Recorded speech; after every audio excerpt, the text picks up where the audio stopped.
The Art of Yes. An evening with Josephine Forsberg.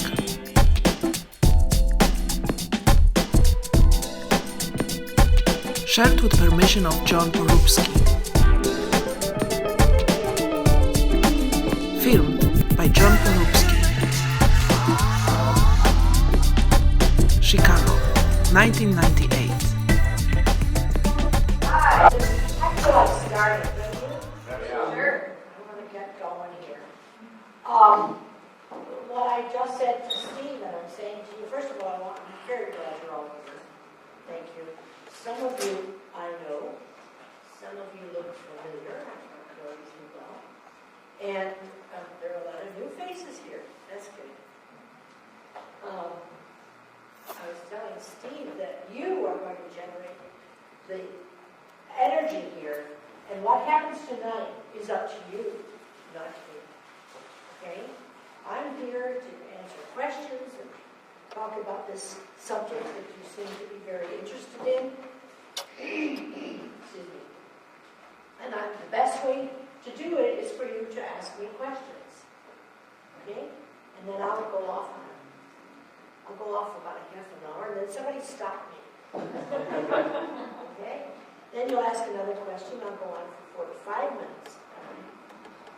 This is a subject close to my heart and something I know really, really well. Isn't it wonderful when you know something really, really well? You know, like how to make spaghetti sauce or something, or something really great that everybody loves? Well, this art form is something I really love because it's alive. It's alive because the people who do it keep it alive. So I want you to ask me questions, and I'll go off on lots of dimensions of that question. Yes? How do the people keep it alive? What do they do? With their instrument. What is the instrument? What is your instrument? My body, and of course, and acting. And a pianist, a piano can stand there, right? And until the pianist puts their hands on the key, on the keys, there's no music. So you, as an instrument, play upon yourself. I'll explain that later. Or as the questions come, I'll explain it. Okay? You are an instrument of expression. You are a creative creature. You have a mental center. You have an emotional center, a sensual center, a physical center. All those centers in the proper proportion to what it is you're depicting makes music. Similar to music. All art is the same. All art, including improvisation. It is a design in space. That's why you work in empty space. Because it's open when it's empty. You can be anywhere, be anyone, do anything, because it is open, because it's empty. Where I'm sitting right now is not empty. Nothing else can be here but me in this space, in this chair, this table. I like that table. And what you do is make a design of space. Now, improvisation is different than dance, although it's the same. It's different than acting, although it's the same. It's different than painting, although it's the same. It's different than writing, although it's the same. Because it's a design. Dancing is a design in space, in movement. Music is a design in sound.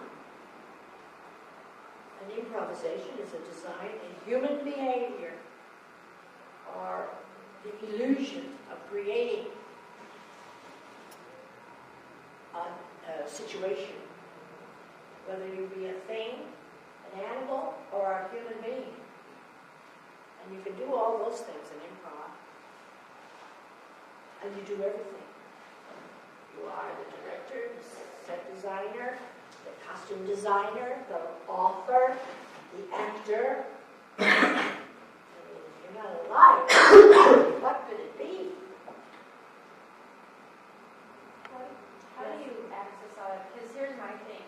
When I'm blocked, I think, and whatever, that's probably a bad term, okay? No, it's a good one. You know, and I mean, I'm sure that everyone can access that energy, can create characters, because you know, you think, you imagine, and it's there, right? But then you get up on stage, well, for me, I get up on stage and I freeze, and I go through dry spells and I can't think of anything on the spot, so I watch TV or whatever, and I try to like pick up on characteristics and people. I feel like I'm untalented, you know. I know that everybody supposedly can find that within themselves in their own unique way. I just don't know how to do it. I'm sure I can read books, and I guess I just wanted your insights on that. I'm sure you have a lot of students say that. Okay, sure. First of all, I always begin on the premise that you have talent. I mean, I couldn't work if I didn't believe that. Okay? What's happening with you probably is you are doing self-evaluation when you shouldn't be doing that. It becomes very self-conscious, and self-consciousness is the only thing people see. It's the only thing you feel. What you're doing is editing yourself, criticizing yourself. A painter can look at a canvas, and when that brush hits the canvas, creates a picture. Sure, in the beginning though, that picture's not very good, right? So you just Maybe have to not. find yourself. Of course, you have to practice. Absolutely, you have to practice. And someone who feels like they're blocked, like it's inside but they can't get it out. Someone like that has to practice more.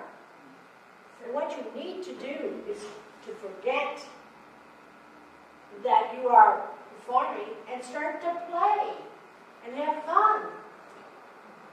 Do you understand? Yeah. It means allow yourself to be kind of goofy and silly and not to No, don't worry about how it you means look. to allow yourself to believe the illusion you're creating. Do you think that a painter doesn't believe in what they're doing? And maybe if they don't like some of it, they can erase it? But once they've got it, once they've practiced enough, once they know color and composition, which is what you will learn, you'll learn different types of color in the way that you behave. And composition is very important. You are thinking too much about yourself. Okay? Let your body be there, in the where, in whatever you're creating. When you have a conversation with someone, don't you respond to them? Or are you blocked? No, the same thing. It's that you think that you're performing and you want it to be perfect. Well, you gotta learn what you're doing. You have to learn the art form and then apply it. And forget about yourself. I always say to check your ego and your self-consciousness in the hat check room. Don't come in here with it. Yesterday I was rehearsing a couple of people I'm teaching an acting class. And we have a show. You're doing fine in that. I had a woman who was on the stage, and I saw only her. I didn't see the character. So I told her, you weren't invited to come up here on the stage. What are you doing here? Only the character was invited. Okay? And how do you create the character? You believe in the illusion you're creating. Therefore, your character develops in the transaction with each other. And of course, we're doing a play. Kind of like a play. It has a script. But in improv, you write your own script. Listen. Add to what is there. See what is there. Be extremely aware of what is there. You can practice that out there in the world. Be aware of what's going on. Don't space out. And don't listen to this. I have a lot of don'ts, okay? Because after all, you're alive because somebody said to you, don't walk in front of a car, don't touch something that's hot. I mean, those things have kept you alive. So I say, don't be self-conscious. Be conscious of yourself. When you're conscious of yourself, then you know what amount of which center to use. You know, a football player doesn't stop in the middle of the field as he's running for a goal and tries to think, this is what you do, and tries to think about how he's going to do it. You know, run through that person and run through that, I'll get there. They do it instinctively, intuitively. And that's what you're developing when you play, is your intuitive sense. Because you have to be childlike and naive and believe what you're doing and believe in yourself. Now, I don't know if I answered your question. Okay. Any other questions? Yes. Did you initially get involved with improv in the Chicago area? How did Chicago become sort of the center of all things improv? Well, I got involved because I happened to be involved with the people who started it. You know, a lot in life, it depends on where you are and who you know. I was a Shakespearean actress with a company, and the director of that company opened Second City because his mother wrote Improvisation for the theater. Some of you know that. Do you know that book? If you don't know that book, go and get it. So he thought when he read his mother's book, I'm not going to do Shakespeare anymore, I'm going to do improvisation. Okay, so he took this Shakespearean company and made improvisers out of us. And I thought that was the craziest thing I ever heard of in my life. After all, Shakespeare wrote my words, you know. A costumer made my costume. How do you expect me to go up there and improvise? How do you expect me to make a conversation with someone on the stage? But I was in Viola's class. Viola, Spolin, taught us how to improvise. And that's what we did. And that's how I got involved. And then Viola left, but I had been an actress and she was kind of keen on the idea that I knew what was happening on the stage. And I knew about sense of measure and economy and all the things that you need to know about improv. So I became her assistant, and then when she left, I was the instructor at Second City for 28 years. That's how. And I fell in love with the art. And I still love Shakespeare. What's the name of that book? I'm sorry. Improvisation for the theater. Viola Spolin. S-P-O-L-I-N. You can get it at a bookstore for $12. Is it $12 now? Yeah, it's only about $20. Wow. It's gone up. How is improvisation in other states? I'm sorry, I didn't hear you. And how is this improv form going in other states in the U.S. How's it going? or abroad? It's all over the place.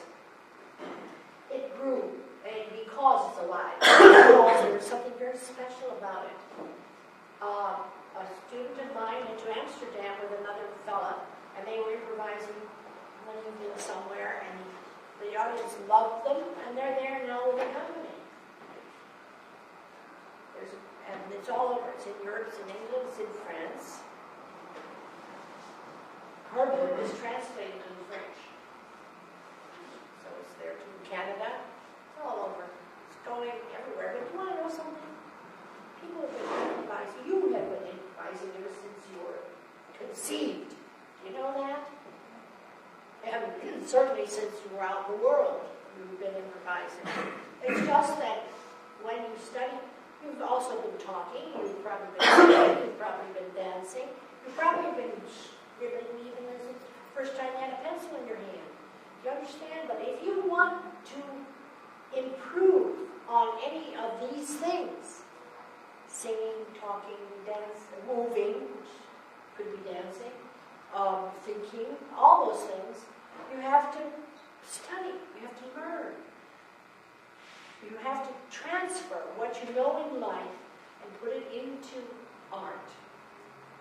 There was a wonderful, we did a show, we had 2 graduations a couple weeks ago. Did anybody see them?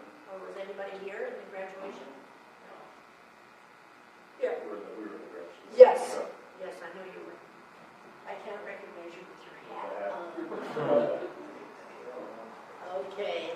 Now I know you. Anyhow, in front of this theater, it said that life is art, and it is. If you know something about art, you make your life artistic. The only way you can do that is to do a cleaning up of yourself. Don't waste your time with conversations in your head that are not going to get you anywhere. Don't go over and over and over. You know the story about the mouse that they tested? They had 3 tubes for the mouse to run up, the little gangway form, and they put cheese in one of the tubes, and the mouse went there and went up this tube, no cheese, went up this, cheese, ate the cheese and left, okay. So they did it again, put it in another cheese, the mouse went up and had the cheese. Then they didn't put any cheese. The mouse only ran up there 3 times and never went again.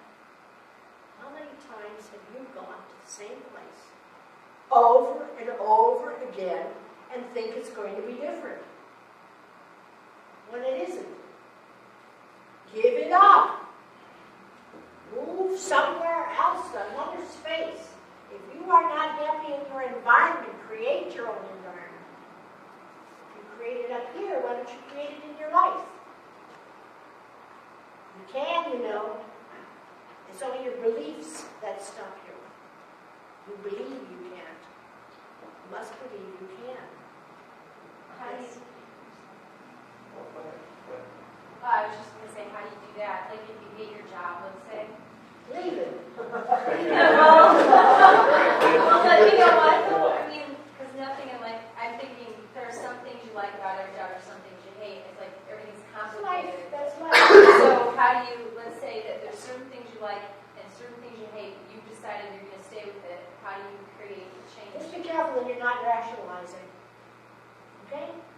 Rationalizing is the lowest of the hierarchy of living. Okay? Don't rationalize. Waste of time. 2 things here's some more don'ts. Okay? Don't qualify your life. You're alive. Don't qualify yourself. You're alive. You're here. You're a person. Don't make any excuses or reasons for why you're doing what you're doing. Just do it. Makes sense. Does it make sense, what I'm saying to you? People live their lives with reasons and excuses for not doing what they want to do and rationalize it away like it's okay. It's not okay. It's not okay. You're young, all of you. Risk it. In improv, you have to risk it. We create a very comfortable, nurturing environment for you so that you can risk it. By risking, I mean take a chance. Be brave and get in there and say what needs to be said. And do what needs to be done. And care for one another up here. So you can create an illusion together. You're doing it together. It's definitely an ensemble.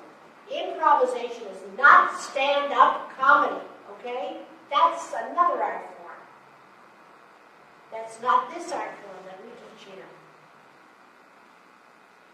And it's okay, but it's not what we teach here. We teach interaction, ensemble, interdependent on each other, creating an illusion together. Yes?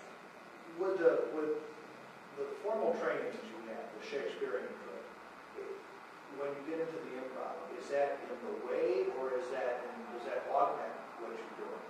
Improvisation tunes up your instrument. So you go on to whatever you want to do. Even in your life. Even in your work, Bobby. You know? And as you like some things and don't like other things, what's life all about? It's the yin and the yang. That's what it is. You know, some things suit you and some things don't suit you.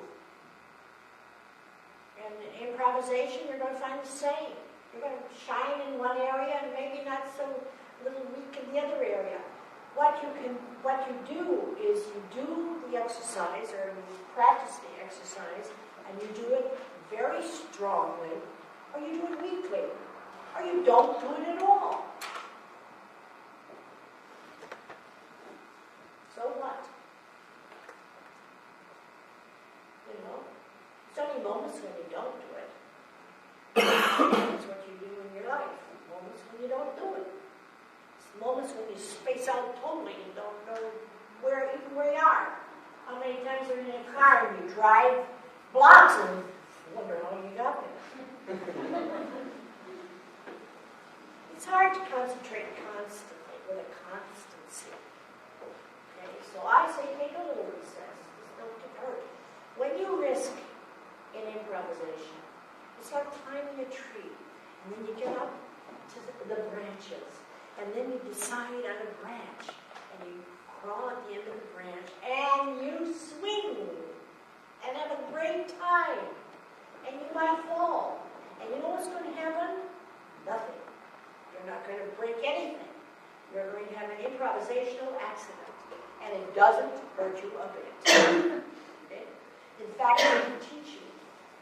You have learned to walk, to talk, to think by making mistakes.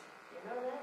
I say mistakes because I don't believe anyone really makes a mistake. But you're following the order of things, the order of developing. But you did it by learning. And learning what? Learning what worked for you, what didn't work for you. Choosing things that make you comfortable. It's all the same, yes. How did you practice when you were starting? How How did you practice? Oh, I got hit on the head a lot. By Viola. You know what she would say? What are you doing? Do something! Anything! Do something! Open a window! Find something under the table! No, straighten your skirt! Do something! Well, yeah, that's it. I'll do something. Then I did more and more and more, and I learned how to do it. And all my teachers are good improvisers. That's why they were chosen. I believe that if you can do it, you can teach it. I don't believe that thing of you can't do it, you can't do it, then you teach it. That's baloney. So I almost said a four-letter word. How do you believe in something?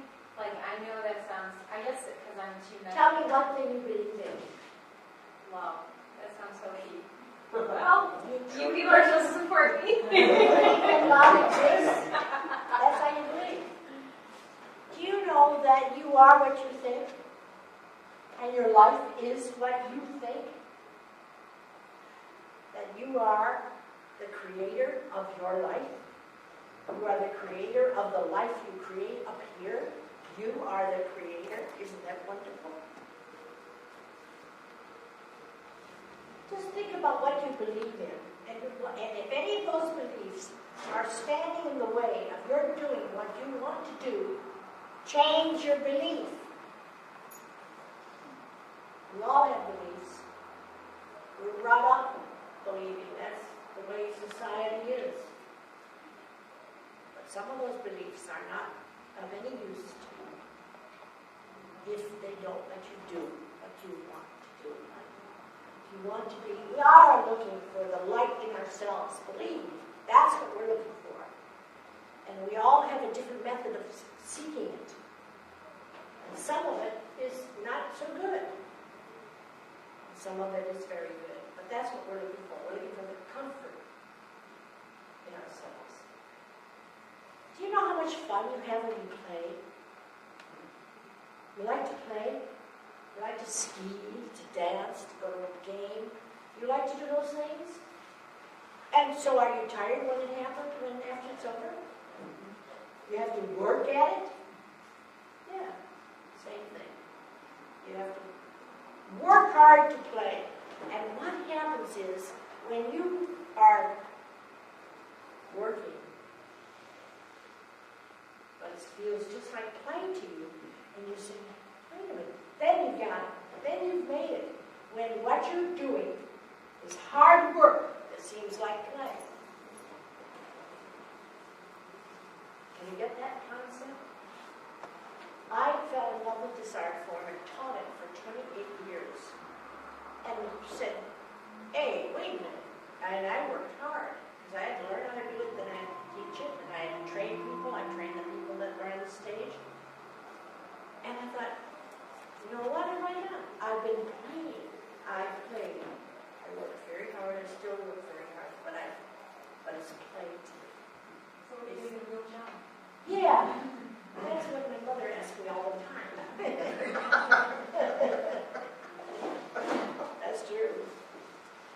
It's wonderful to get paid for what you do when you're happy with what you do. There's snags, that's not all perfect. What about the different styles of improv? That, like, the improv Olympics and all this. I mean, you know how I hear things like, well, this is the style now that everybody likes to do. I mean, what's that all about? But that's all right. I mean, That's what they want to do. isn't improv the same no matter what? the school- Improvisation is an expression creating an illusion. So it's a performing art. That's what it is. Now some people, it's like a painter. A painting. And some people just cut off the corner. They use just the corner. And some people use the center.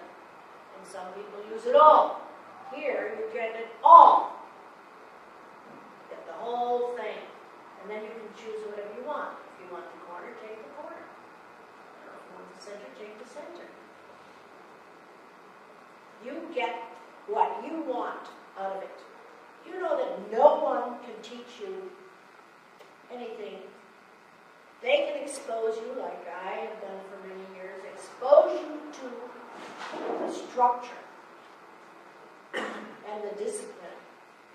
The rest is up to you. It's up to you. You really teach yourself.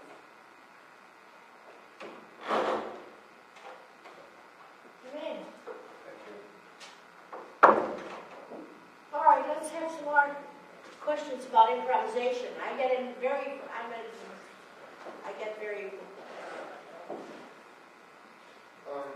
What do you see between the difference between when you first taught it and the differences now? Maybe some things that dropped away from the side that you'd like to see in today's performance? Well, people have changed. Culture has changed. And the art has to change with it. That's what makes it alive, too. Even Shakespeare, that's so rigid, people think is rigid, is not rigid at all. Shakespeare is alive. I've studied it. I have taught Shakespeare for a long, long time. I still find new and wonderful things in Shakespeare. I just can't even believe it. But it does. A classic is a classic. And I think that the whole picture of improvisation is a classic. It's so beautiful. But it's changed because people change it. They use it differently. And that's okay. That's what, that's all right. It's all different kinds of performances. You have to decide which one you want, or the way you want to do it. But when you leave here, you'll know how to do it all anyway. Any one of these things that are in town, you'll know how to do it. In fact, you might even get annoyed because the person you're working with doesn't know how to do it. How do you deal with that? Just do it. Just do it anyway. You don't ignore them.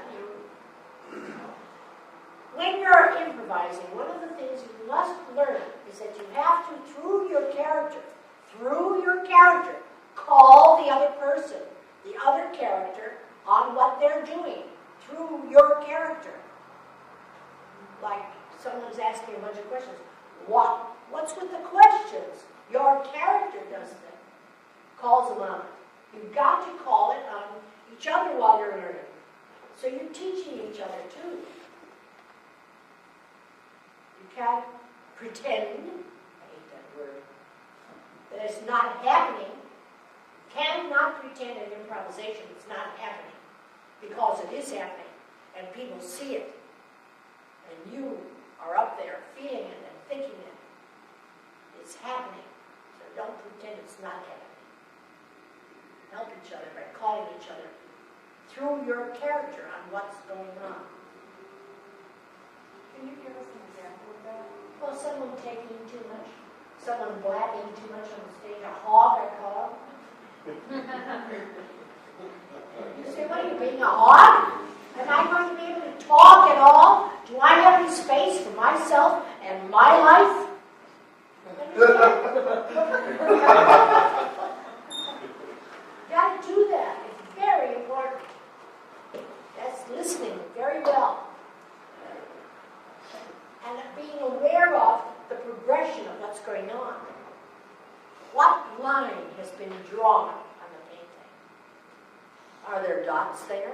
What's there? So when you're up here creating, you have to know what's there. So be aware outside of things that are going on. Who's saying what to whom? Have you ever said to someone, are you listening to me? Have you ever said that? Yeah, because people space out. You could say one word and all the valves in the brain close, except that. And it's usually a reaction. Usually. There's a difference in reacting and responding. Reacting is you react. It's kind of like you begin to act out. You know what acting out is? I don't know if you know what that is in psychology. But a reaction is the way you behave because someone has just said or done something that reminds you in some way, not up in front, but in some way reminds you of something that happened to you. That's a reaction. Responding is actually looking at the other person, listening what they have to say, what they are contributing to your life. I'm talking about up here and out there. What are they contributing? And responding to it. Now when you get further into the past life of the character and all that stuff, then you also can react. But the whole important thing is to be in the present time and respond. Yes? Do you see much serious improv? It seems to me when you talk about almost like the truth of feelings and the listening and that sort of stuff, that there would almost be more of a serious level of improv, and it seems that what I've experienced from improv has been mostly comedy. I know people hear improvisation, comedy. No, you can definitely, I don't know what term you're in. How many of you are Players Workshop students? Oh, I have some who aren't. That's interesting. Well, then you know in your terms that you get into the third term and you have characters, right?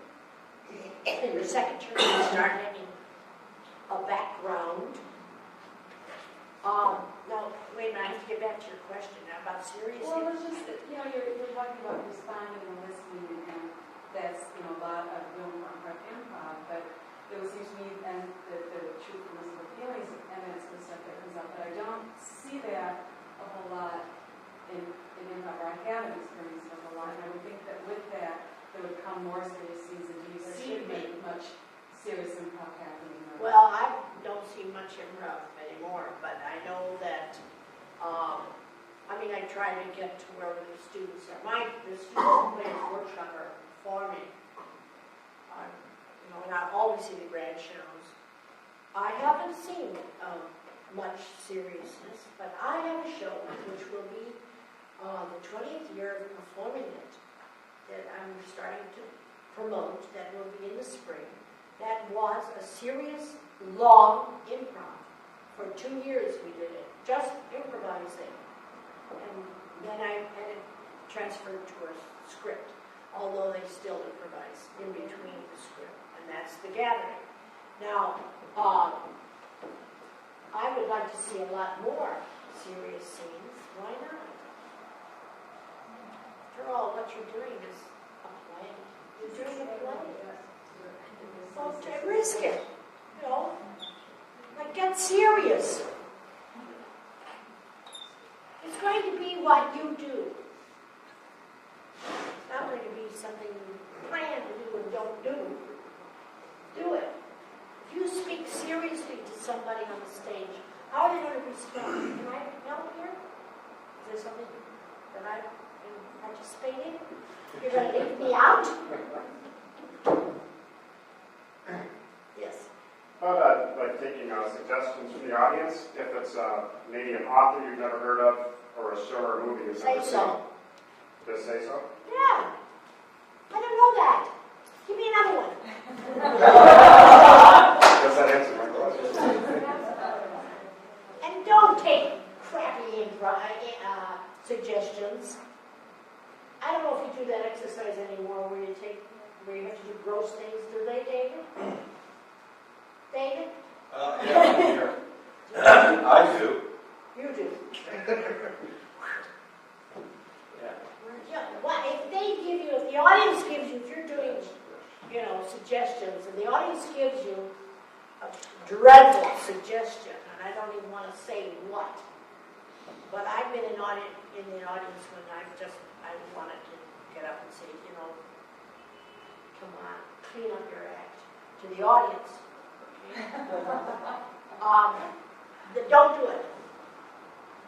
Just go to someone else who says something decent that you can work with.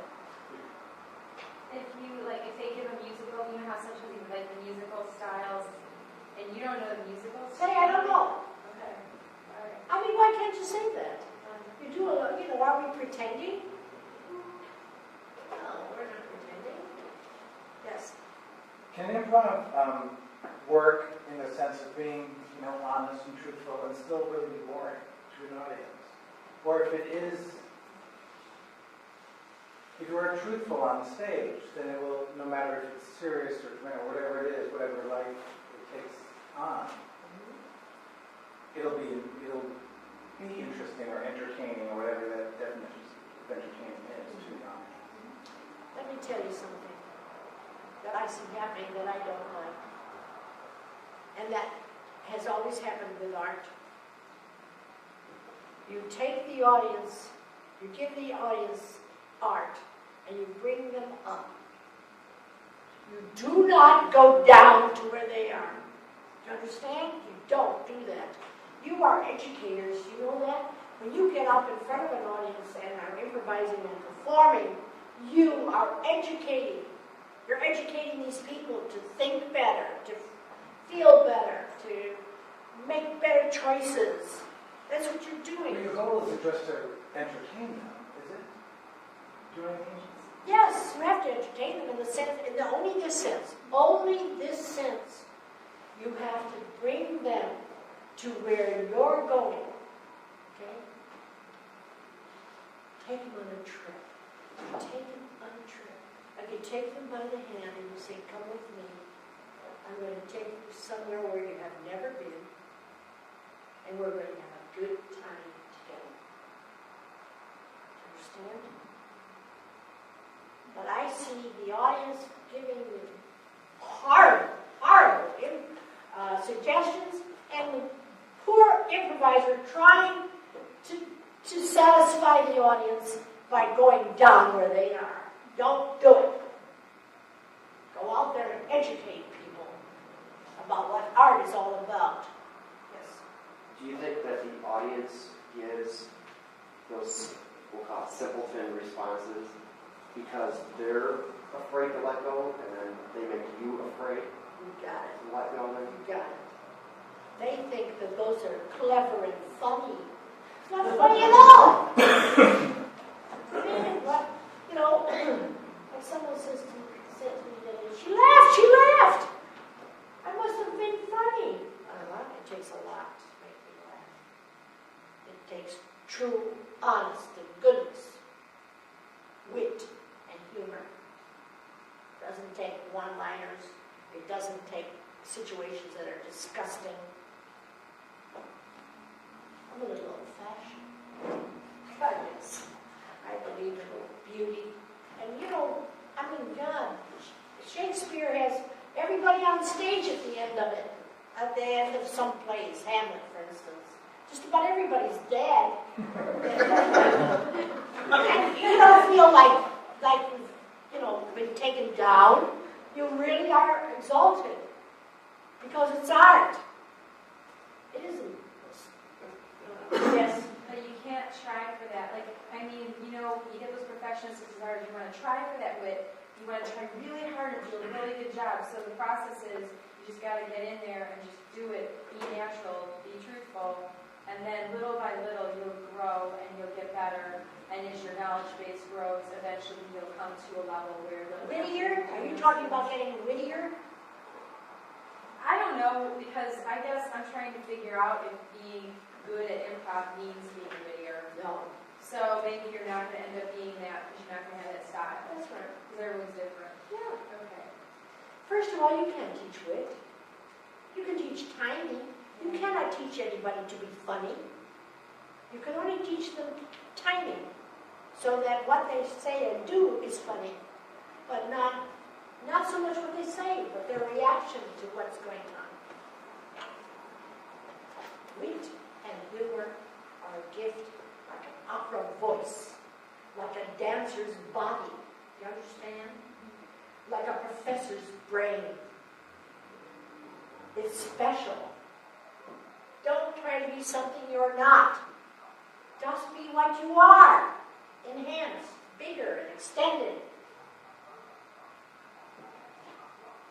Yes. I've noticed actors both in improv situations and street theater where I can't hear you. I said I've seen actors in improvised theater and scripted theater where they will play either entirely or on occasion to the audience, where they'll acknowledge the audience and turn around. Is there a rule for that in improv? Does that take anything away from it, where it is? You can do that. In a script or an improv, you have sides, you have talking to the audience, you have... It depends on what the thing is. It depends on what you're doing. It depends on the style of the illusion. Sure, you can talk to the audience. Why not? You can do it in a script. There are many scripts where the actors talk to the audience. In fact, in the acting class, I've told them that and shown them that. Then you have a sides where you just have one liner that you throw away. Am I answering your question? I think so. Since you put it back in perspective for me, I just wanted to know when is it appropriate. It's appropriate according to what you're doing. Used to be that this was the fourth wall. Well, it doesn't have to be the fourth wall. It depends on what you're doing. A lot of times in improv, you create something out here. Because you have to create an illusion for your audience. You have to create an image for your audience. There's a forest out there, the moon shining. You understand? It's all out there. So it's not here. It's not the set. Even in a play, that can happen. But it depends on the style of what you're doing as to whether you're going to go out there to the audience and talk to them. Bring them literally into and on the stage. Depends on the subject. Depends on the event. Could you give us an example of when you would involve the audience? Because I know in Viola's book, she talks about the audience being an integral part of the whole thing. Absolutely. If there wasn't an audience, you'd be playing for yourself. That's right. So If you have players on the stage and no audience, what do you have going on?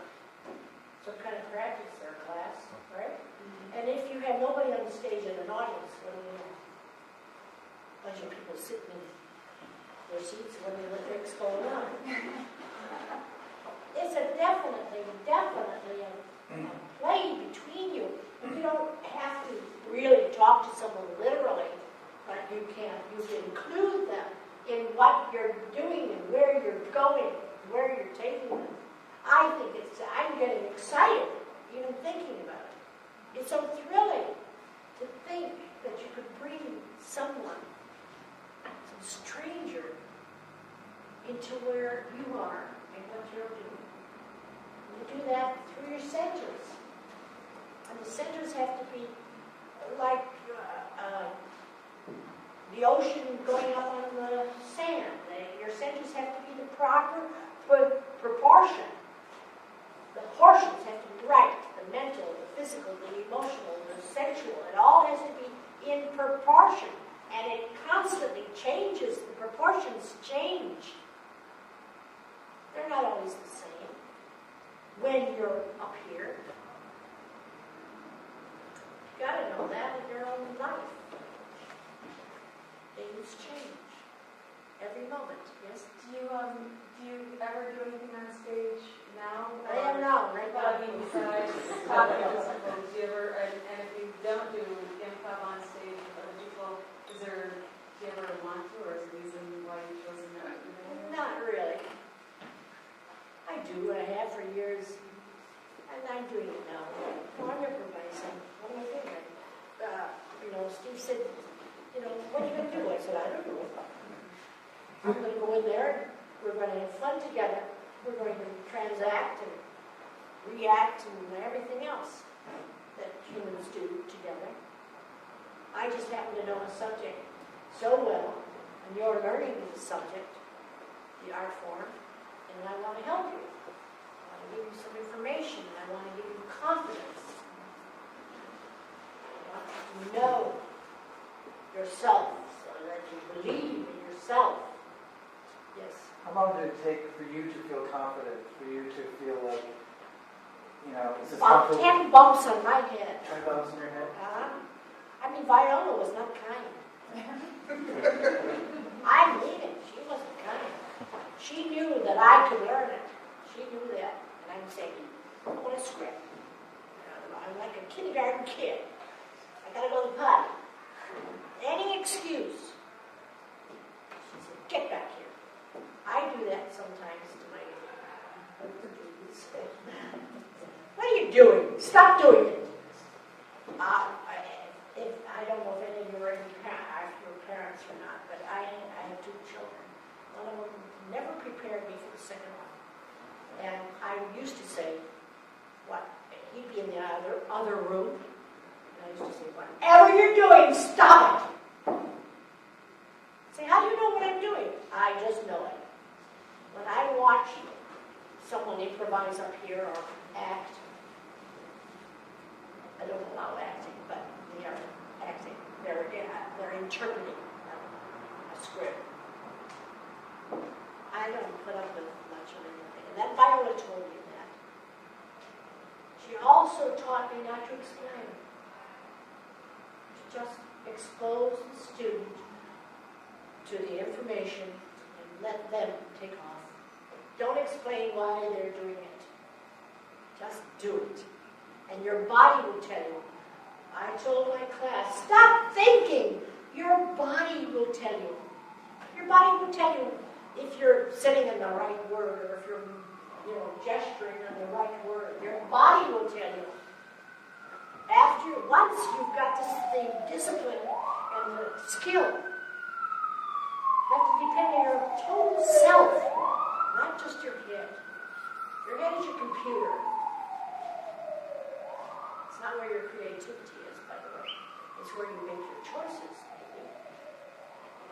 But you really make your choices intuitively once you practice enough. Yes. But it's not streams of consciousness either. It's like sometimes, I think when I first started, I would think when you're up there on stage, you're just supposed to do whatever, not think at all. You're just not, you don't ever, you know what I'm saying? You always think, but you're not supposed to be in your mind. You're always just supposed to be doing. So whatever comes to mind, just do it or say it. Well, I'm finding that's not working either. Who are you studying with? It's just a question, it's just a question.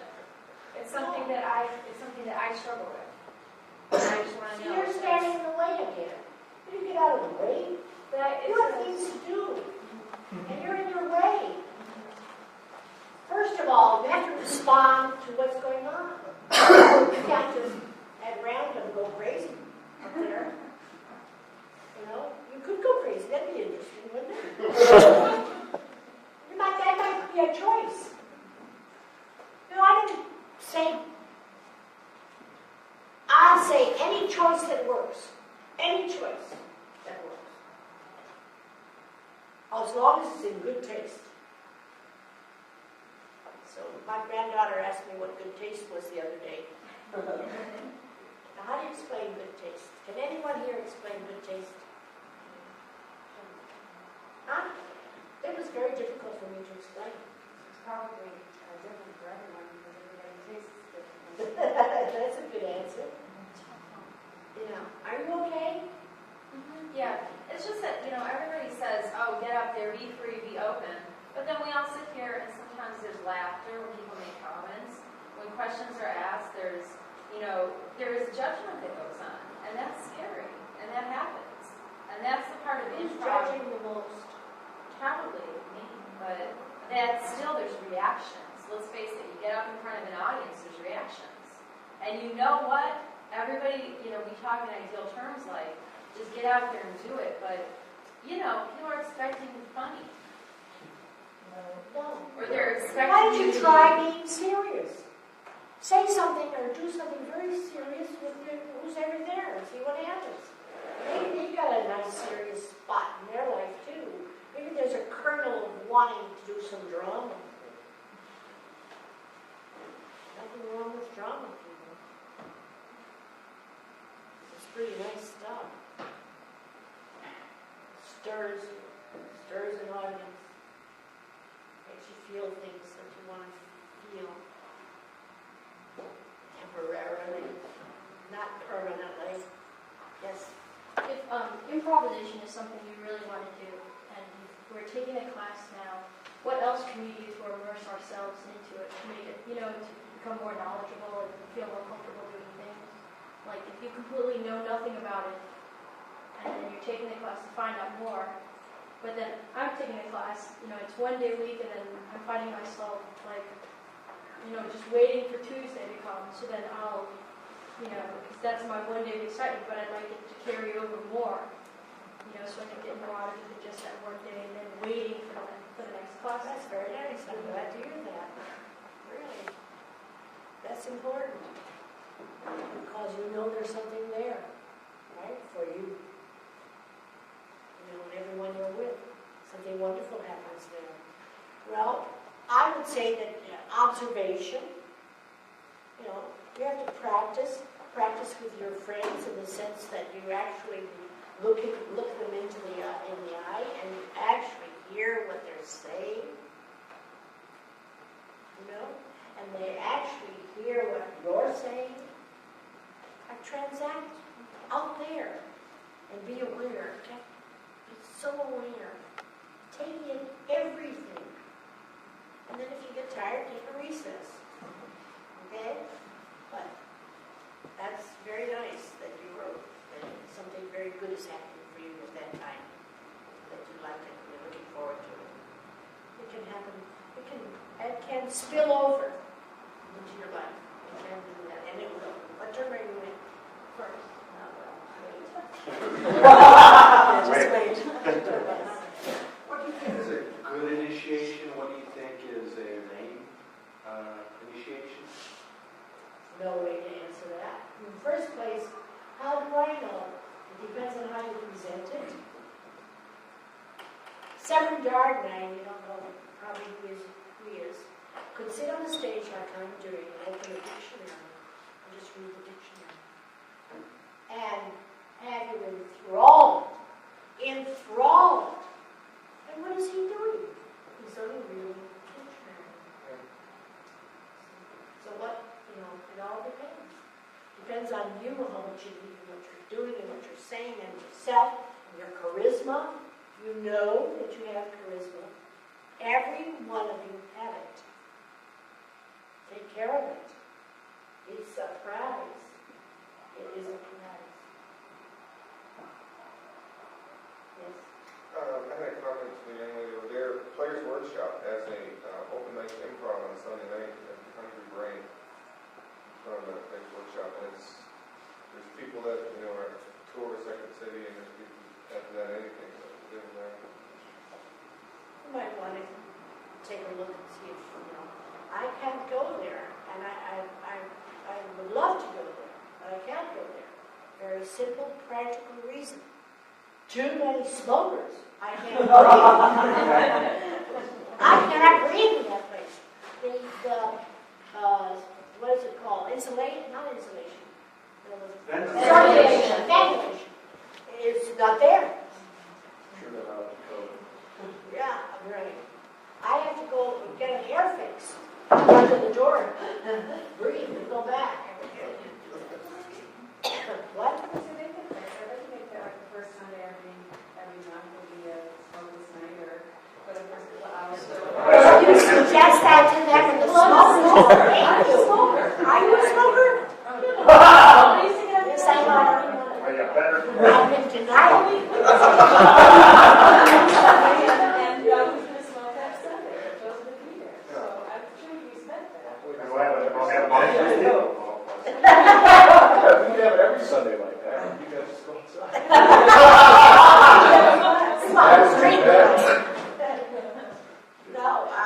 Now I want to tell you something. You all laughed when I said I'm in denial. But you said it funny line. Not really. It's not. It's not funny. Why did you laugh? Where do you use it? And my reaction? Yes. Do you understand? You don't have to have funny lines. You just have to say lines funny.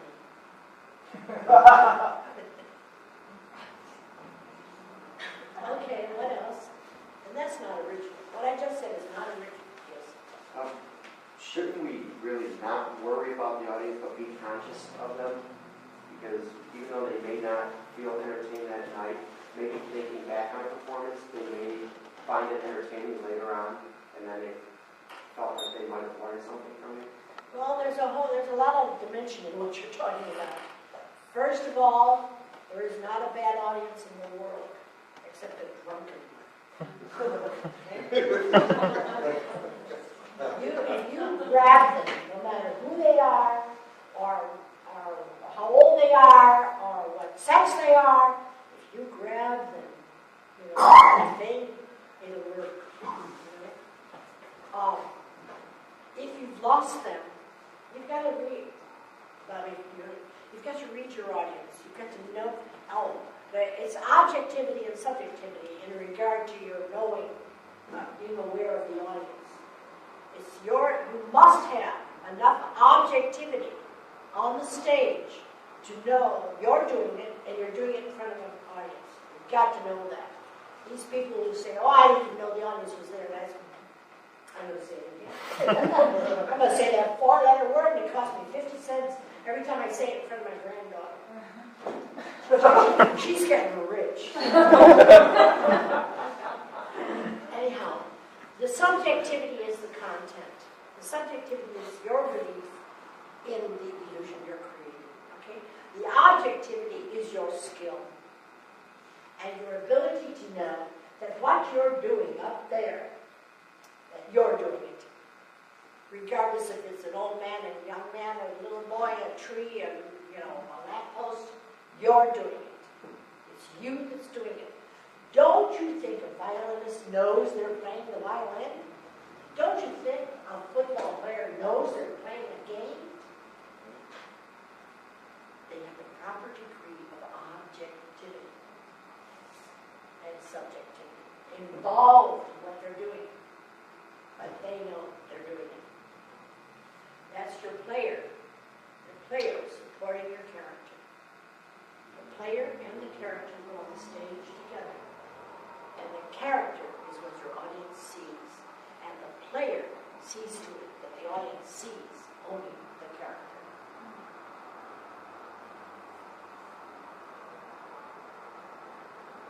That's you. Is that as much objectivity as one wants to have, is to know that the audience is there and to know that you're on stage in front of an audience? I mean, the rest of it, you should just be immersed in the Involved. illusion. But you've got to be, you have to have enough in improv, you have to have enough objectivity to be aware of the image of the illusion that you're creating, that you're progressing. You're not going on a merry-go-round. You know what's fun about a merry-go-round? If you're on it, that's fun. You know, going up and down, going round and round. It's just fun, right? Now, if someone else is on the merry-go-round, and the merry-go-round is going round and round, and every time it comes around, that person waves and you wave, then it goes around again, and you wave and you wave, they wave and you wave, goes around again, and you wave, and you've got to be sure that both of them are having a good time. Otherwise, it's boring. So you've got to be aware of what's going on so that you don't go on that merry-go-round where nobody's having any fun. Or where just you are having fun. Because it's your audience that has to have fun too. Whether it's mad, sad, bad, or glad, your audience has to have fun. That's why all the characters in Shakespeare can be dead on the stage and you've had fun.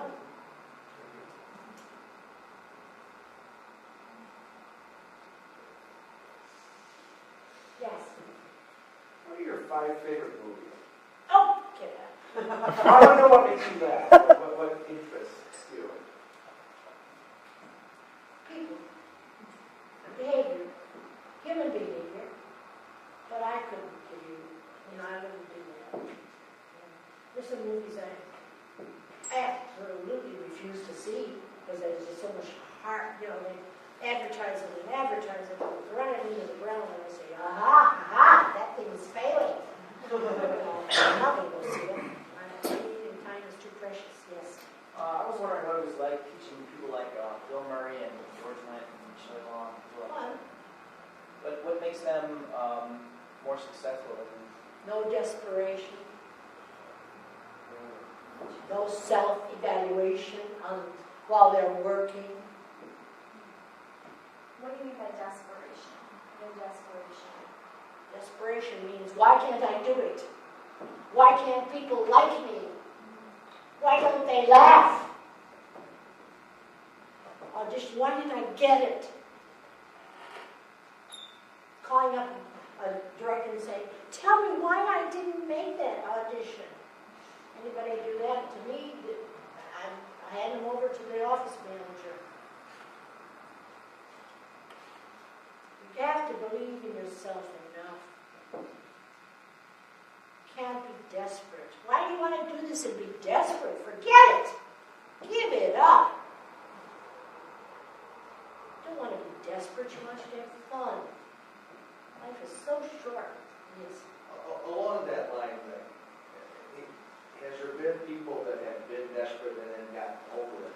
And what would you think they've gotten? How did they get over the desperation? Did they just all They gave it up. Just give it up. Open up your hand and let it go. Give it up. It doesn't serve you. What does it do for you? Nothing. And some of the people who are stars now have had it, gave it up. In other words, they get into the art for the sake of the art, and they let go of all the fear and stuff. They're just into it for doing it. You know where fear comes from? Your belief. What fear? There's no lion out there to eat you up alive. What fear? We are born with fear. That's a natural thing you're born with. It's a very good thing you are, because it helps you survive. Why do you have to survive doing art? That's not where fear belongs. Fear belongs when you're walking down a dark street and somebody's following you. That's fear.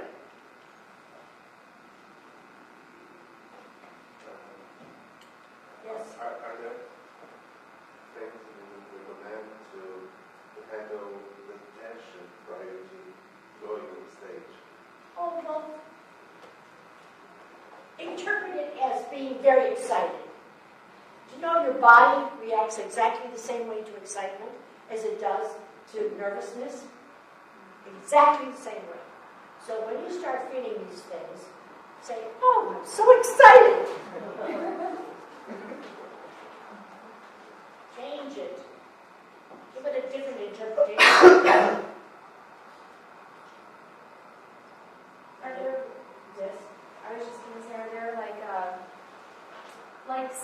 tasks that you can do, and I mean to open your mindset to different characters? Like I've heard people say they read, even I've heard somebody say they read like studies on human behavior just to kind of get insights into what makes people do what they do. But I'm just looking for like examples of things you tell your students to do to expand horizons about the different kinds of characters. Observation, read, watch your relatives, watch your friends.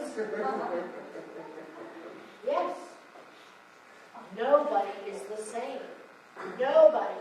You are all unique and extraordinary. Each one of you. And so is everybody else. So all you have to do is take a look. Listen.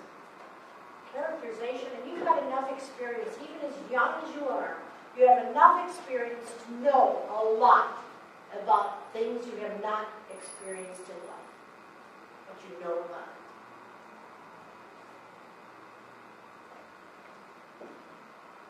Anything else? What are you doing up there? Having a good time. Yes. Sometimes I'll get a little bit of a block in initiating what the scene where. And do you think it's more positive to draw from like slice of life kinds of familiar things, or to go to something that just is more, exotic or open say? I mean, I guess it depends on what happens with the characters you put on. You can be very prosaic at first. Why not? Simple, prosaic, everyday, common things. And then later on, you can be on a planet, you can be an angel flying around the earth. It doesn't matter. It depends, you can have a fantasy. It's all a fantasy anyway, but, to be prosaic is a good springboard into some kind of behavior. I'm always more comfortable, like, if we're doing what and where. That's fun. I love that. Yeah. It's just, it takes your head away and you just go and do it. Right. But when you initiate, sometimes you think too much about, the minute, like in class, we have groups, and group 3 goes up and then 2 and 1 or something. I'll find myself thinking much more about it and not having so much fun with it. Yeah. There's that thinking again. Yeah, exactly.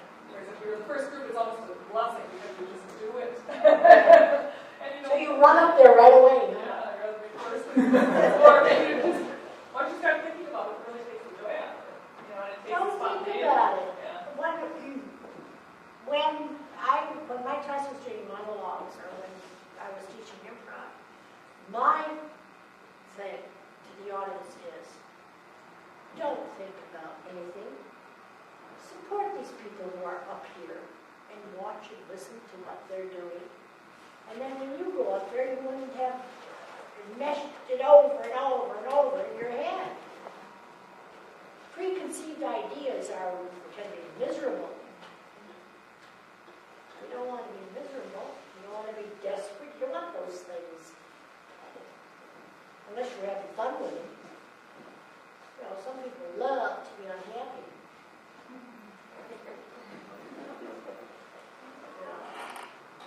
Yes. What do you think of long-form improvisation? I like it. And how do you differentiate what makes a good long-form? If it intrigues an audience. But I like long improv. I like it a lot. I mean, you really have to be there. I mean, there's no way not to be there. Can you tell us how it evolved? Because it's fairly new, isn't it? No, I did it 20 years ago. What is it called? It's a play. You improvise a play.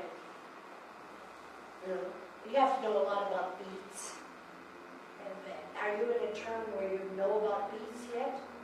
You have to know about, transitions. A beat is a transition. It's when the action changes or the thought changes or the emotion changes. That's a beat. So you've got to know beats. You have to know your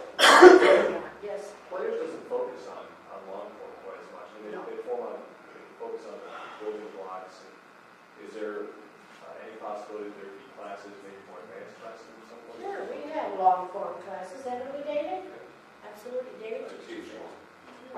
So you want to do it? You want it? Yeah, how many kids? All right, then just spread the word, and we'll have a class. David, right? If there's enough students, why not? Yes. I taught New York Improv this summer, and maybe that's what it was, because I was used to seeing improv presented that way. It was where they kept bringing some of the improv, the former scenes into the current scene. So if there's a character that happened 3 groups ago, all of a sudden that character came into that scene, where they kept weaving it. It's really That sounds wonderful. quite interesting. Yeah, that sounds wonderful. And I asked after, I said, is this truly improv, or are these vignettes kind of put together? And of course, in the magical way, all the actors say things. Oh, it's all improv. Well, I think they're like vignettes, you know what I mean? Little vignettes that they put together. Somewhat familiar, yeah. It was probably organized. I've seen one point that was truly improv. Yeah, I have. But it does use all the elements that we learned here. Of course. You got to know, you have to listen and add to and, contribute so that the storyline.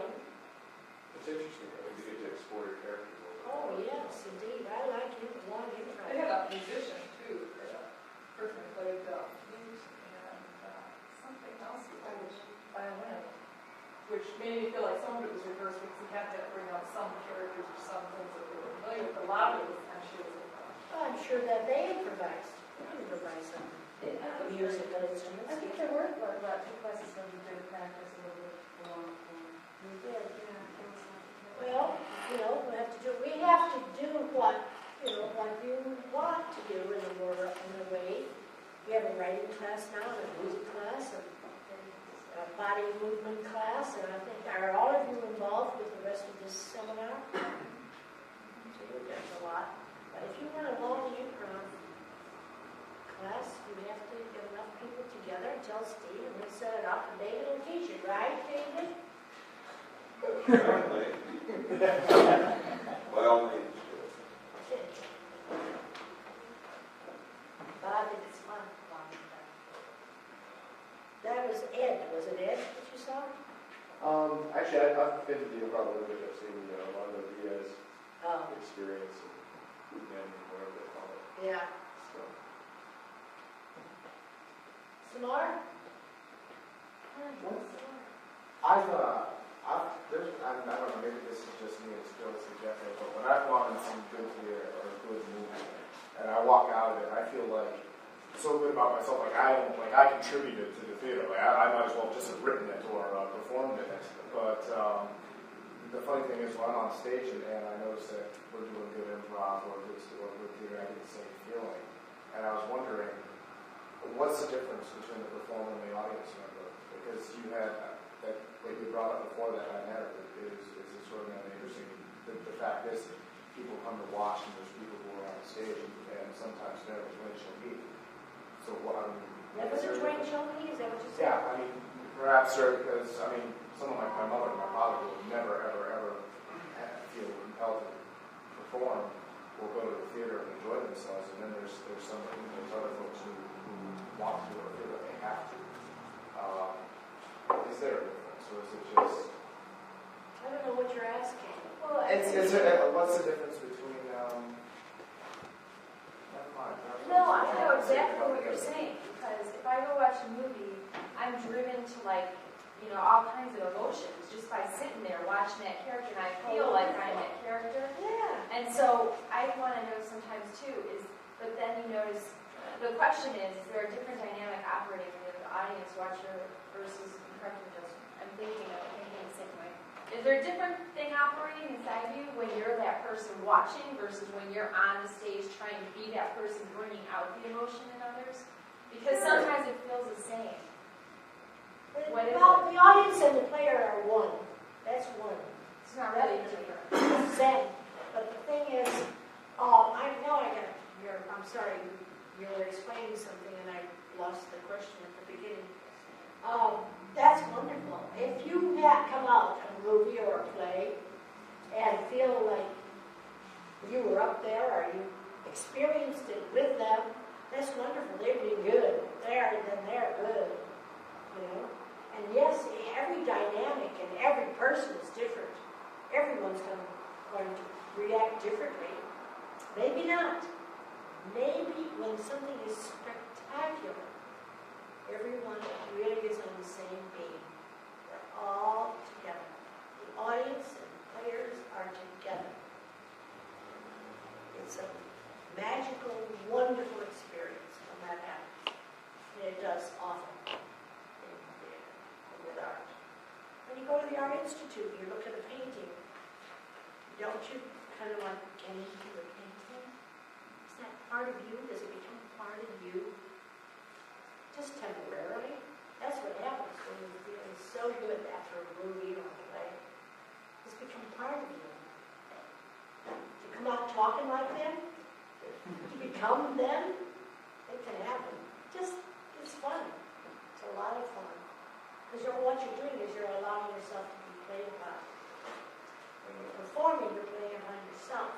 But when you're in the audience, you allow yourself to be played upon by the actor. All instruments, yes.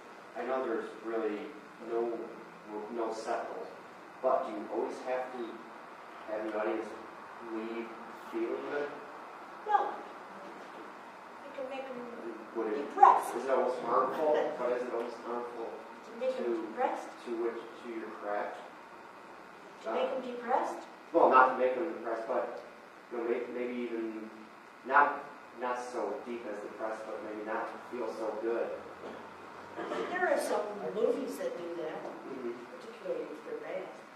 But no, you're going to feel different things. After all, have any of you had the reason why people go to the theater?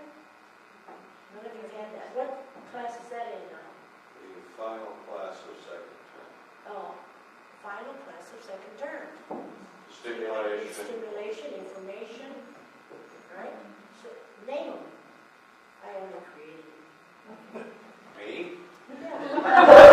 A classroom of students, and I got a name? All right. Clarification, stimulation, identification, diversion. So now, you might look at something, just a moment. You might look at something and feel like it's stimulation. So you feel differently than the next person who thinks it's sensationalism, you know. So it all depends on how your interpretation of it. And one person might not like it because they've just gotten some information they don't want, especially in a documentary, information.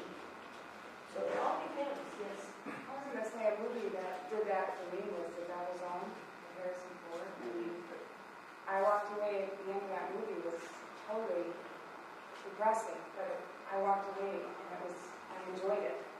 It didn't depress me that it was a sad ending because the acting was so superb. Right. I saw a play, people have done it here a couple of times in different places, but in New York, I saw a play called Night Mother. Have any of you seen it? I tell you that audience could not even get up after that play. The ushers had to say, "We'd like you to leave."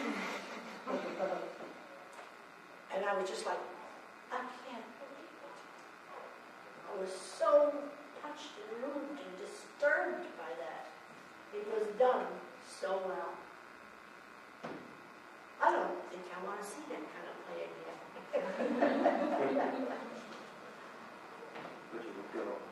Yeah, sure, it was good. I love performers. I just love them. Yes. No, I was just going to kind of just add to that. I mean, life is just so many different emotions and things, and there's no really right or wrong. I mean, That's right. It's just all about all of it. And Now that's right. Go ahead. I'm sorry, I didn't mean to interrupt you. So as long as you promote a feeling from them, it's no It's not always about making somebody laugh. I mean, because that's kind of laugh all the time during life. I mean, see, the thing is that one of the reasons why people are into laughter and comedy and funny because the world is a mess right now. Really is, and our country particularly, just a mess. So people want the relief of all that nonsense pick as entertainers, the reason you want to hear laughter is because it's a reaction that we can hear, whereas you can't hear. People think, oh my God, that's sad. I mean, you get the energy. Right, but you don't. You can't fill the room with that sound, except for the laughter, until after a performance otherwise. And that's why we go for maybe the instant gratification of laughter.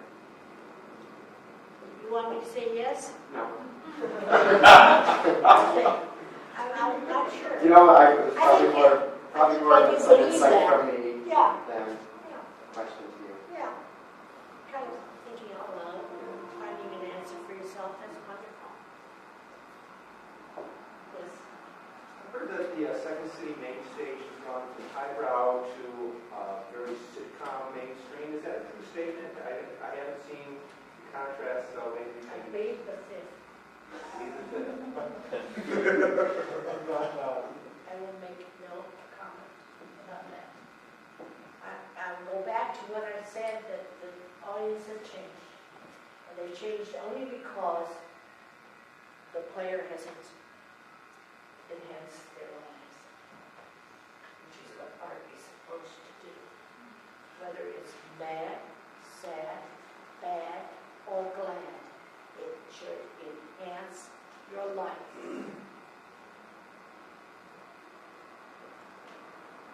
Take a look at some paintings where people are hanging. Yeah, how about Dante's Inferno? How about that? That's pretty rough stuff. You take a look at it, it's art.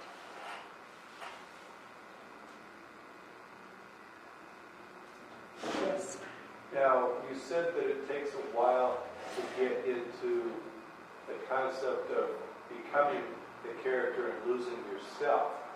Are some people have great difficulty and some people seem to, like a duck to water, that it's very easy for that? Is that just the difference in the disposition of the people? It's something that comes out. John Belushi, who is long gone, bless his soul, was a natural. There was nothing I could teach him. Nothing. I mean, he was there. He did it. Nobody taught him anything. I think Robin Williams is the same. Just there already.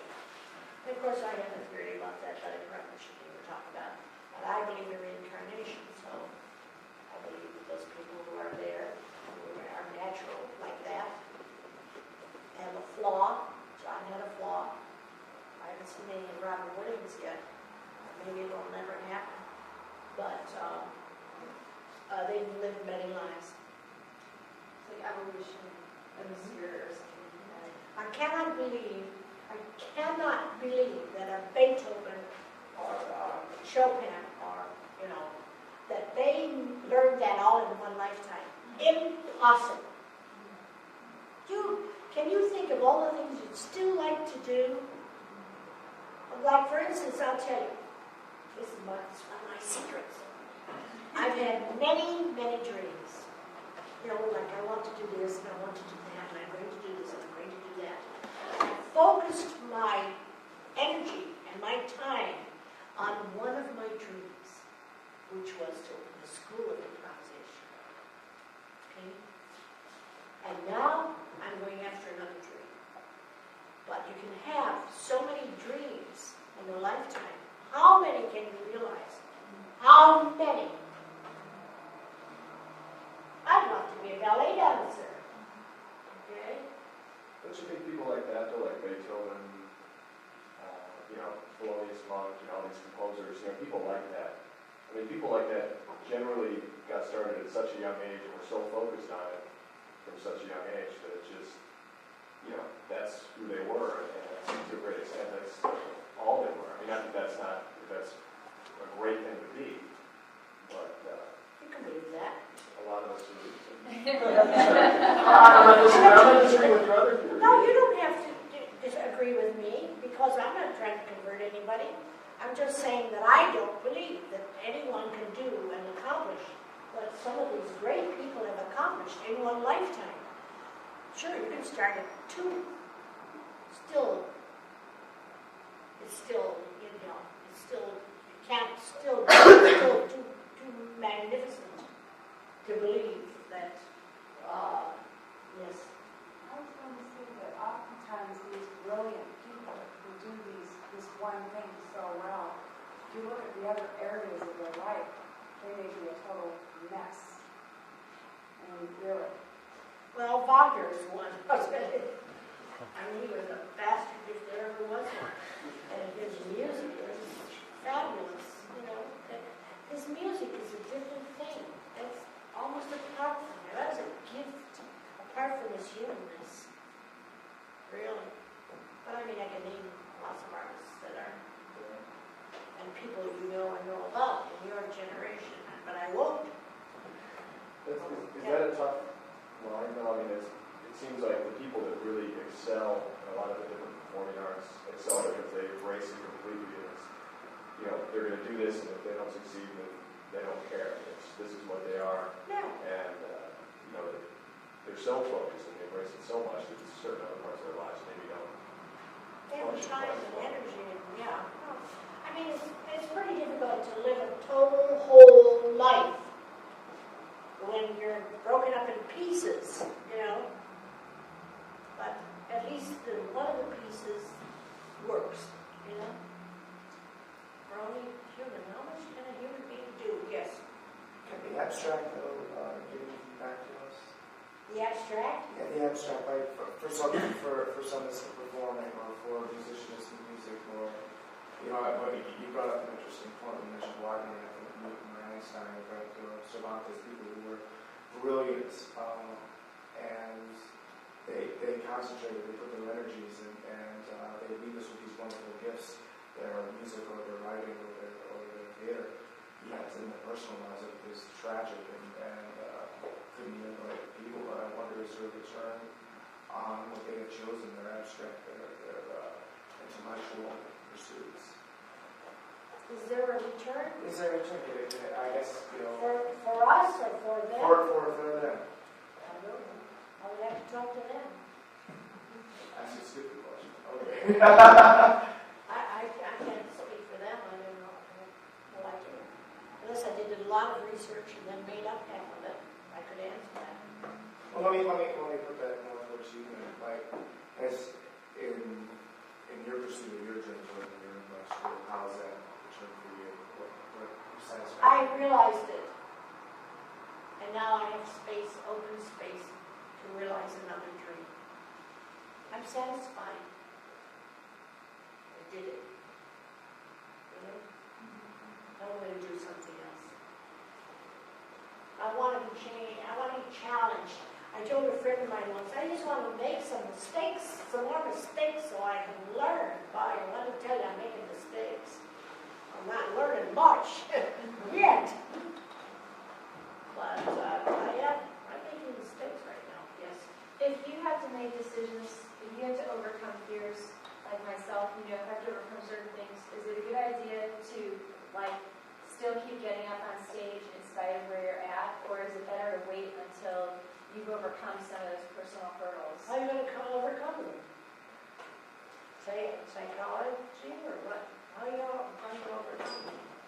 I don't know. I guess I just run around the back to practice, to maybe more in class or something before, for example, I get up on stage in Hungry Brain. Because the class and students go up there. So I always think, okay, well, I've got to work on it more in a safer place first. What's safer? In For class. you, what's safer? Probably in class, because you're not in such a big group. You're in a performance mode, I think, more. Okay, so you've answered it, and you go where it's safe for you to risk, experience, and experiment. Absolutely. The key is just to keep doing it. And the main key is to change your belief about fear. Fear is when a lion is after you to eat up alive, or someone has a gun to your head. That's fear. Not fear when you get up here. That's something else. Got to figure out what it is. Don't coddle it so much. It's got to get out of your life. It's not helping you. I know that's just words, but it can happen. you let it. Yes.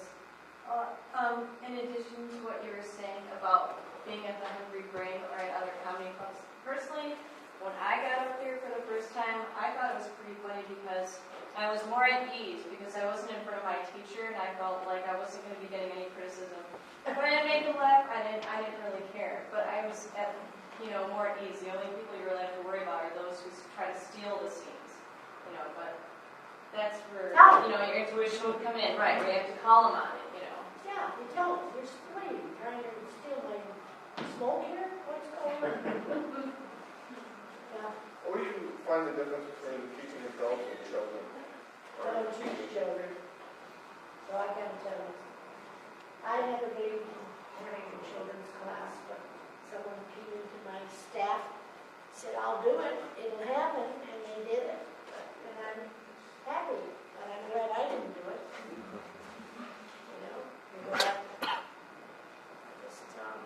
I like adults, yes. I love children, but I can only play with them, not teach them anything. I cannot be a disciplinarian with a child. I can't.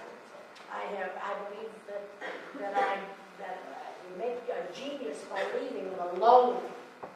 Leave them alone. And just guide them and watch them so they don't hurt themselves. But leave them alone. Children are so magnificent. They are truly, truly natural, wonderful. And discipline them is not in my blood. Yes. Does it serve more to, or not serve more, but have an ego or to like yourself while you're doing the performance? Is an ego bad, or does it help? I mean, you know what I'm saying? Does it get in your way, or would you prefer to like yourself as opposed to have an ego? Well, you have to be conscious of yourself, number one. An ego makes you take a bath. Makes you brush your teeth, take care of yourself. Makes you not smoke. Understand? The ego is very important if you use it the right way. But if it takes over, if you say me all the time, that ego can take a walk. Okay? And when someone says I, and you actually hear them say I, and you can give up the me, then your ego is in the right place. Okay? Definitely you need an ego. We all have to have that. That's what helps us survive. And you don't want it to stand in your way, which you can't do. There's some people who are just egomaniacs. I can't stand them. I'm across the street. They're coming down the street. I mean it. It's contaminating. I don't want that disease to come near me. But that's my belief. Yeah. What else? Come on, some more. Yes. Guys, did you study meditation or anything in order to help you zero out your brain? Absolutely. I still meditate. I meditated this afternoon. Absolutely. Stop thinking. Especially a brain that keeps going, won't leave me alone. My creative side of myself won't leave me alone. Believe me. I write, I can't write fast enough, I can't talk fast enough, I can't, yes, meditation calms me down. I'm into all that, Zen. And like if you get up on stage, you freeze tag, and I've heard teachers say you're supposed to just do it and not think about it because it comes to you. And I was just thinking that sometimes the meditation helps you just be in the moment, and then the thought comes to your brain when you need it. That's pretty much right how that's supposed to work. Because you need that thought that, okay, you think you have to figure it out ahead of time, what you're going to do when you go to replace somebody in that game. But somebody said, no, you just go up and you just grab that person and just do it, and then a thought comes to your brain. So like, I guess it's calming the thought process down through maybe meditation. That's what helps develop. Meditation just helps you to calm down and stop your brain from driving you crazy. Okay? But what you don't know is the magnificent supports you have up here on the stage. First of all, you have an environment you've created. And if you haven't created it, where the hell are you? Where are you?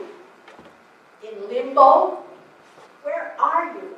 You've got to be someplace. Even in those quick games, you've got to be someplace. That's a support. Okay? Your action. Now, what are you doing? What are you doing? That's another support. Go to the other person. Go to them. That's another support. You understand how much you have to work with? It is potent when you get up there. Because there's nothing there until you get up there. Be aware of what's already been done. I don't know what game you're referring to. But it's what, tag? Freeze tag, yeah. Well, you still have to be someplace. I don't care what anybody says. If you don't know where you are, what happens? Is it going to be just a transaction? Are we just, babbling back and forth? Or are we someplace doing something?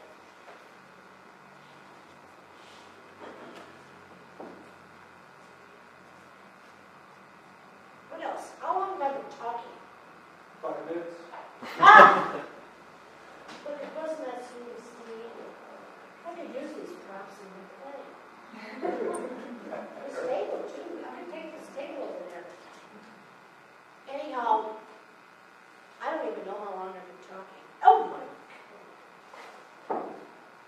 Have I been here 2 hours? And you've been here 2 hours? Is that okay? Do you want 5 minutes more? Okay then. You have to stimulate me. Yes. Improv training seems to be almost a good prerequisite to regular theater training because it seems to bring out, the color of everything and with your awareness, your responsiveness, you have to listen so well. I would think do you think it's a great prerequisite to formal theater training rather than the other way around? It seems like people come, people in our class have had formal theater training, so it's very hard for them to get into improv because they're being disciplined and given the script. I had that problem, so I understand it very well. It all depends on the person. I've had students who were scripted actors and came in and just responded beautifully, and then just the opposite. So it all depends on the person.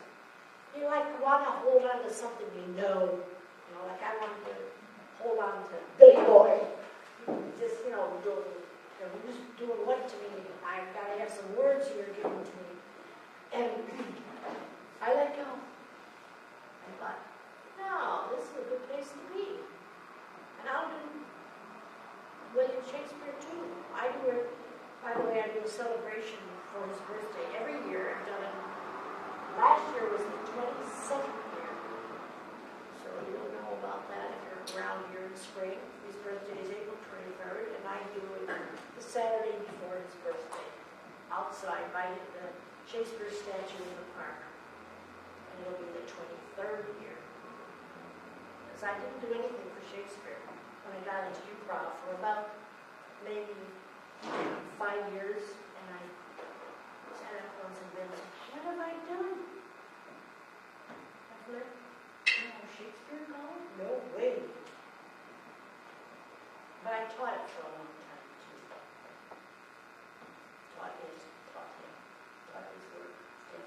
Some improv isn't available to us today anymore. Could you describe the relationship between Nichols and May and what made them great? They really looked around. And they were a great team. I know they did very well. They gave to each other. And they're very intellectual. They understand timing. And timing is just fabulous. Mike is another person that you can't, he's a natural. Mike is a natural. And Elaine is an intellectual. They were into current events, you know. We don't do current events. Who does current events? Anyone? Ever? Anywhere in this town? Most of them are obscene. Most of them are what? Obscene. Current events. I absolutely hold on to the beauty of improvisation. And and it upsets me that someone is playing with it so much that they've lost it. To me, they've lost it. Maybe they haven't lost it. Maybe they're into something else. I don't know. I just don't want to get into it. But it's like, what shall I say? It's like an ice skater who moves around like a clown. Like the ice skater knows how to skate. Like the diver who fools around diving, but they know how to dive. You have to know how to do it in order to play with it. Otherwise, you're, what's the word? There's a word. How do I say it? But yeah. Well, you know, who does what Elaine and Mike did? Who does it? You know who did it? We had two students called the Fine Line, and they did it for a long time. They were wonderful. I'm just trying to see if you're on the... And I saw the woman to Fine Line. There she is in the corner up there. Cheryl Rhodes. I just saw her at my son's wedding in California. She and Doug Wood were a team. Did you remember them, David? And they were a team. They came from... Oh, I have to tell you about Cheryl. Cheryl was a hog. Okay? And Doug was quiet, laid back, you know, very smart, very quiet. So we had to work together. We had to quiet Cheryl down and make Doug come forward. And they created the most beautiful show together. Several shows. And they were big hit. And they went to California and we were going to do it out there. And something happened to their relationship. Mike and Annie were never lovers. They were business partners. That's what they were, creative business partners. That's why they could do what they did. In fact, when I hired Elaine to write the thing based on the homosexuals. Birdcage. Yes, Birdcage. Elaine wrote that. Rewrote it. And Mike hired her because she needed a job. Anyway, Cheryl and Doug got into stuff they shouldn't have gotten into, and their team broke up, which was a shame. And that's the only team that in all the years it rivaled Elaine and Mike. Yeah. You know, I went to the library one time looking for videotapes of Frank Nichols on Ramis. I love them. There are no videotapes. I can't They're find not even put videotapes. I've seen them on channel 11, Yeah. PBS, Yeah. but I can't find them. It's a lot of old vinyl. You get a little vinyl. Yeah. LPs. The person who took those became a movie director. What's his name? He did French Connection. Rico. He did, and he's the only one who did any kind of filming at the early stages of the Second City. He's the only one who did. There were no videotapes. Nobody videotaped anything. They made movies because they had movie cameras. They didn't have any videotapes. So it was a shame because they were wonderful. But you can hear them on WTTW. You know, they still play their records. You know. I just saw her years ago. She wrote a show on Broadway, for Broadway. I saw her backstage. She says to me, Elaine has black hair. She had black hair. She still has black hair. So she said to me, what happened to your black hair? Because I had black hair.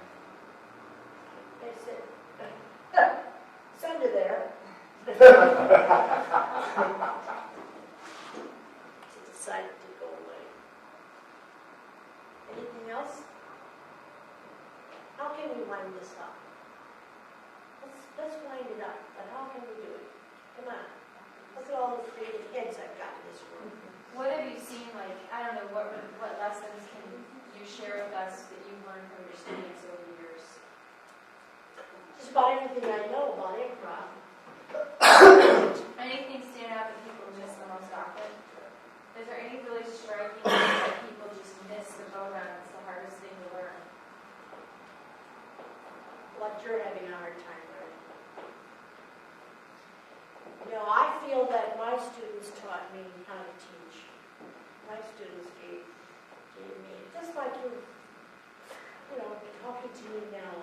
And I discover, you know, once again, I get these words out and this form out and this composition out of how this is done. And so it's really the student that stimulates me. Okay. Yes. I don't know if it'll offer us any insight, but what improv show did you do that you think stands out the most, that you can recall in this house? You know, memory. I've done so many. Does one stand out any more than any others? Or, Well, I mentioned Cheryl and Doug because I'm directing them. well, I mean, what you did on stage. On stage? Mm-hmm. Yeah, I was on stage with Bill Stein. What's his name? Davis. And I liked it. I liked what I did. I felt like he made me do it, kind of like he took my hand and took me with him because I was new. You know? So when I worked with him and Judy Grobar, I don't know if you even know these people. I felt that I was doing okay, and I was having a really good time. But I did something else, in which I had a good time, had for years, and I had a baby. So I didn't perform for a while. That's why I went into Viola's class. But I enjoyed it. I didn't sing, so Judy had to sing my song, yes. What kind of meditation can we do that's going to help us as far as performers and in everyday life? Just one simple thing that you do. I mean, is it sitting and chanting, or just spending quiet time and clearing out your head? Or? I started a friend of mine, having lunch with a friend of mine today, and I asked him if he had ever been to an ashram. Has anyone been to an ashram? And I told him that I really need to go to an ashram. What is it? It's a place of meditation. And I was there for 3 days, the only time I went. And it's so quiet and peaceful and nothing to disturb you, and just chanting sounds, and walks, and vegetarian food, and just nobody asking you for anything, you know? Just, you know how to meditate? Not really, that's why I was asking. Well, I can't teach you how. You have to take a class in meditation. Oh, you have to take a class? I mean, just probably one thing, like to sit in the corner and light a candle, or... You already know it. What can I tell you? You already know it. Yeah, what you have to do is concentrate on something else other than your thoughts. You know, you can take anything. You take this glass. Just take this glass and just get into the glass. You know, get into it. Get into the crystals and the shape and the feel of it. And just stay with the glass. And don't allow your head to go anywhere else. Stay with the glass. Same or a flower, you know, or anything. That's when I look at my... You said look at my drug days, and I look at my picture of John Belushi. As I think of your drug days, It's almost, medication is, meditation. Medication, Meditation is meditation. Yeah, that's true. It's true. No, it is. It is a type of medicine.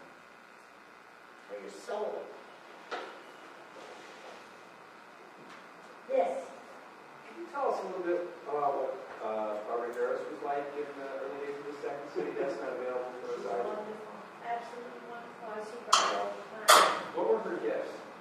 What was what? Her gifts? She could sing. She could sing. She could be there in the winter. She could respond and not react on the stage. She never said anything funny. She was funny as could be. She still is. I mean, in life she's funny. She has a wit. And she's beautiful. She still is beautiful. Barbara's living here in Chicago. Yeah.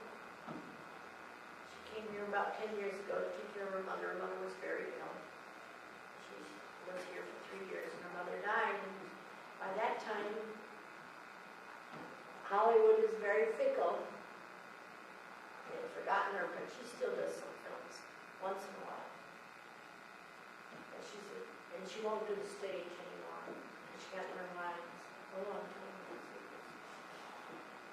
But I understand it because when I was in Hollywood, I'll tell a big secret on myself.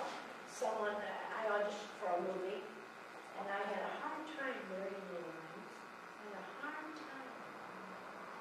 So I understand that. I could never understand them. And she'd say, I can't learn the lines anymore. In a movie, you learn 1 or 2 lines together. That's all. And then they film it, and then you learn 2 more lines, and they film it.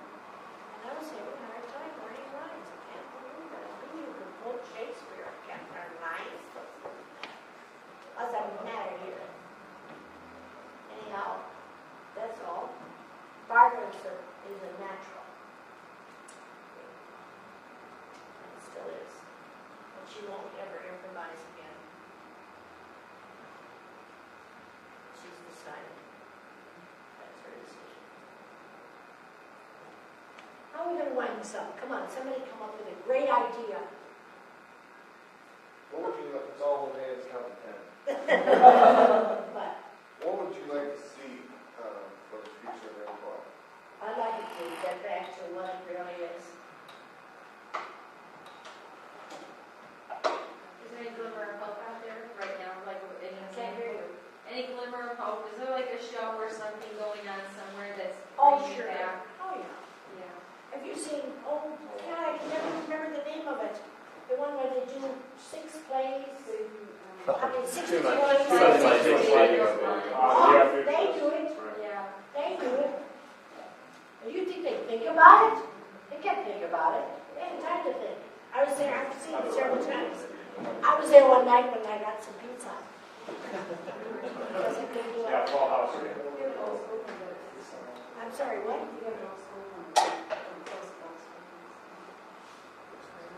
That's a great show. Could you repeat that show, please? Too Much Life Makes a Baby Live Long. It's the group's called the Neo Futurists, and they're up. It's up north. It's at the Neo Future area. Is that what it is? Yeah. Check the reader, it's there. Yeah. It's a roll of the dice. It's like $4 plus whatever you roll of dice, 1 through 6, obviously. So it costs anywhere from like $5 to $10. And what'd you say? They sell out, they order out? Yeah. It's fun. If they don't do the show, if they don't do it in 60 minutes, they order pizza Yeah. for everybody. What time is it? It's huge brother. Go see it. Yeah. It's wonderful. They're wonderful.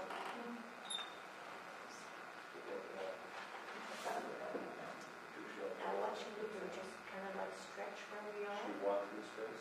You know why you walk through space? Why? Oh my God. I don't like it. You know why you don't like it? Why? Because you're seeing yourself in space. What's happening is as you move into the space has to move aside for you. Otherwise you can't move into the space. Okay?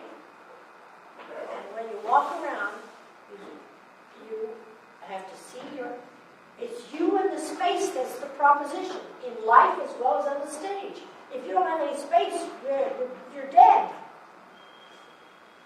You understand? So you walk around in space to be aware of the fact that that the space opens up for you, and that you can put a design in that space with yourself, merely by walking through it. And you don't like it because it makes you aware of yourself. And if you don't, and if you're not in present time when you walk in space, if you're thinking, I hate this is awful, when is this going to be over? You're not going to get it. You're not going to get it, okay? Because you're thinking of something else. You're not thinking of the fact that you're walking in space, and the space is opening up for you, so that you are making a design. You are. Not her, not him, you. And when you get to you don't like it too much. Well, I see it in a different light when you put it like that. I mean, I just thought it was just the thing that wherever you end up with, that's your instant improv right there. I mean, I thought it was just a way to go into an instant improv. No. Okay. It's just to make yourself All right, aware let's lock of in yourself. space. See? What you have to do is you have to be aware of yourself, okay? And you have to be conscious of yourself. That way, you won't be self-conscious. Self-conscious is the only thing people see when you're self-conscious. They don't see anything else. Conscious of yourself. And you can do anything. You can walk through space. Like conscious of yourself is just looking at being aware of your surroundings and yourself relating to those surroundings. Self-conscious is being in your mind. You shut yourself off completely. There's nothing else but you and that horrible thing. Do you feel better now? I want to walk through the space. Every Sunday I want to walk through the space and I want to see all that. When you walk down the street, you're walking through space. Understand that? That's you. That's you walking down the street. No one's making me do it though, like the end. As far as the closing out of the monologue. Oh, sure. I just did it. Yeah. That's a good idea. No, I think what you ought to do is maybe shake up the space where you are. How about that?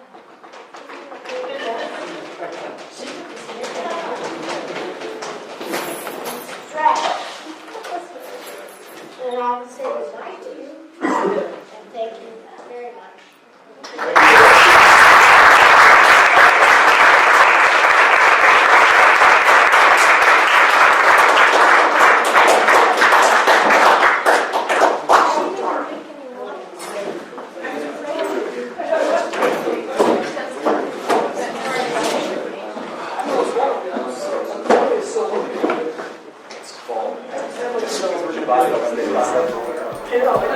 Tradition.